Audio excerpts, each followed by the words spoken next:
ये बहुत पहले की बात है। स्वीडन के एक गांव में एंडर्स नाम का एक लड़का रहता था। उसको एक नई टोपी मिल गई थी।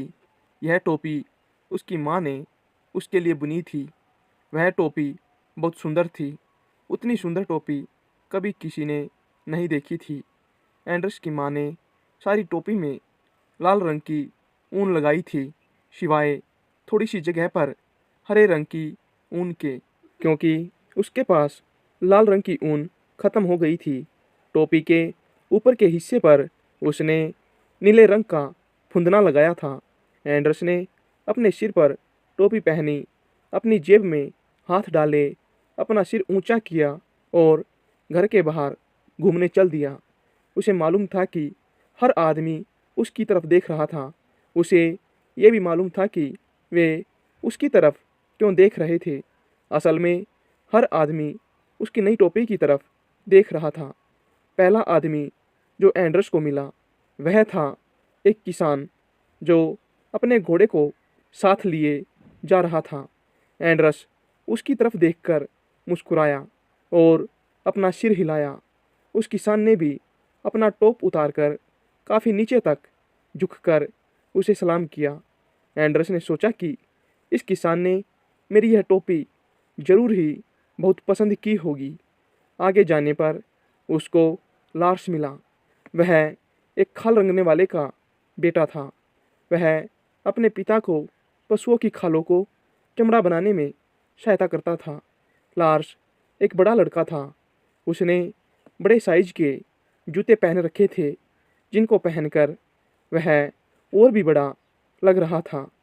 लार्स बोला, आओ हम लोग अपनी अपनी टोपियाँ बदल लें और मैं तुमको अपना जेक चाकू भी दे दूंगा।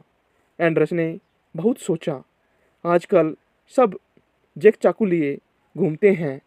वे उसका रस्सी काटने के लिए इस्तेमाल करते थे, लकड़ी के खंभों में कुछ खोदने के लिए इस्तेमाल करते थे और कुछ और दूसरे कामों के लिए भी इस्तेमाल करते थे। लार्स का जेक चाकू तकरीबन नया था।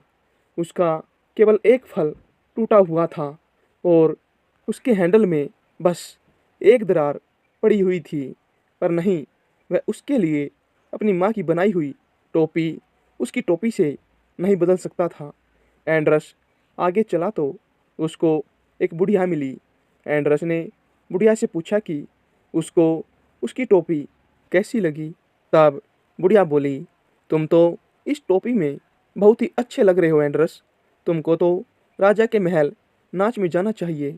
इतना कहकर बुढ़िया ने भी एंडरस को अपने घुटने मोड़कर झुककर सलाम किया। एंडरस ने सोचा, यह मेरी टोपी तो सचमुच ही इतनी अच्छी लग रही है कि मुझको राजा के महल नाच में जाना ही चाहिए। फिर वह राजा के महल की तरफ चल दिया। जब महल के पहरेदारों ने उसको महल में जाते हुए देखा तो उन्होंने उसे रोककर पूछा, तुम कहाँ जा रहे हो? एंडरस बोला, मैं राजा के महल में नाचने के लिए जा रहा हूँ। उनमें से एक पहरेदार बोला, पर तुम नाचने के लिए बिना यूनिफॉर्म पहने तो जा नहीं सकते। तभी वहाँ राजकुमारी आई। वह सफ़ेद सिल्क की पोशाक पहने हुए थी, जिसके ऊपर सुनहरी रिबन और बो लगी हुई थी। उसने एंडरस और पहरेदार की बातें सुन ली थी। राजकुमारी पहरेदार से बोली, इस लड़के ने इतनी सुंदर टोपी पहन रखी है, यही नाच के लिए ठीक यूनिफॉर्म है। इसको अंदर आने दो। कहकर उसने एंडरस का हाथ पकड़ा और उसको अपने साथ अंदर महल में ले जाने लगी। जब वे दोनों पहरेदारों के सामने से गुजरते थे तब सब सिर झुका रहे थे। तब एंडरस मन में सोचने लगा, ये लोग मेरी इतनी सुंदर टोपी की वजह से मुझे राजकुमार समझते होंगे। राजकुमारी एंडरस को पहले एक लंबी मेज के पास ले गई, जिसके ऊपर सोने के प्याले और प्लेट सजी हुई थी। वहाँ बहुत सारा मांस, केक, डबल रोटी आदि रखे हुए थे। राजकुमारी जाकर अपनी जगह पर बैठ गई और एंडरस को उसने अपने पास ही एक सुनहरी कुर्सी पर बैठा लिया। फिर उससे बोली, तुम्हें अपनी टोपी पहनकर खाना नहीं खाना चाहिए। यह कहकर वह उसकी टोपी उतारने लगी। एंड्रस बोला, नहीं नहीं, मैं अपनी टोपी पहने हुए भी खाना खा सकता हूँ और अपनी टोपी उतार कर भी खा सकता हूँ। उसने अपना एक हाथ अपनी टोपी पर रख लिया और दूसरे हाथ से खाना अपने मुंह में भरने लगा। उसने सोचा, अगर उसने अपनी टोपी उतार दी तो शायद उसकी टोपी उससे छिन सकती है। राजकुमारी बोली, तुम मुझे ये टोपी दोगे तो मैं तुम्हें एक चुम्मी दूंगी। एंड्रस ने सोचा, हे भगवान, यह राजकुमारी तो बहुत सुंदर है। एंड्रस को उसकी चुम्मी चाहिए तो थी, पर अपनी माँ की बनाई हुई टोपी की कीमत पर नहीं।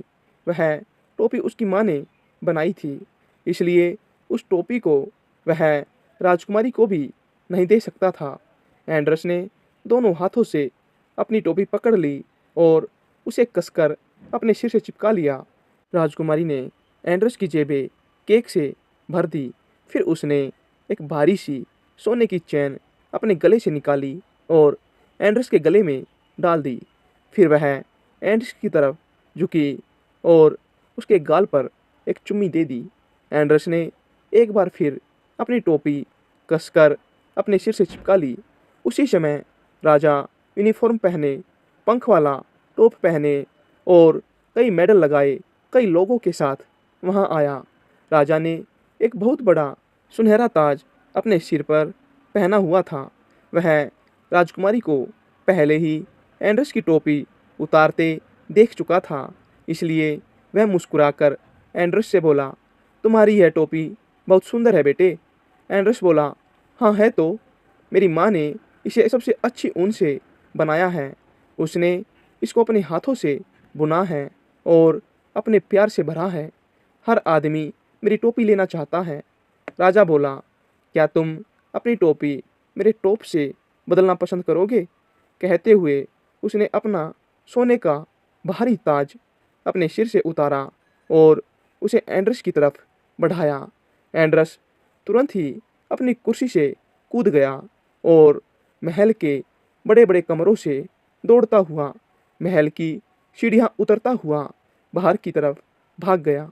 वह इतनी तेजी से भागा कि उसके गले से राजकुमारी का दिया हुआ सोने का हार निकल गया। उसकी जेब से केक भी निकल पड़ा, पर उसने अपनी टोपी अपने सिर से नहीं गिरने दी। उसने उसे दोनों हाथों से कसकर पकड़ रखा था। वह जितनी तेज भाग सकता था उतनी तेज भागता हुआ अपने घर आ गया और घर आकर अपनी माँ की गोद में छिप गया। उसने अपनी माँ को सारी कहानी बताई। जब वह अपनी कहानी सुना रहा था तो एंड्रस के सब भाई बहन मुंह खोले खड़े थे। उसके बड़े भाई ने कहा, तुम बेवकूफ़ थे जो तुमने राजा को अपनी टोपी देकर उसका ताज नहीं लिया। एंड्रस बोला, कोई ताज मेरी माँ की बनाई टोपी से अच्छा नहीं हो सकता भैया। मैं टोपी को राजा के ताज से भी नहीं बदल सकता था। एंड्रस की माँ ने खुशी से एंड्रस को गले से लगा लिया। वह जानता था कि उसकी माँ की बनाई टोपी सबसे सुंदर टोपी थी।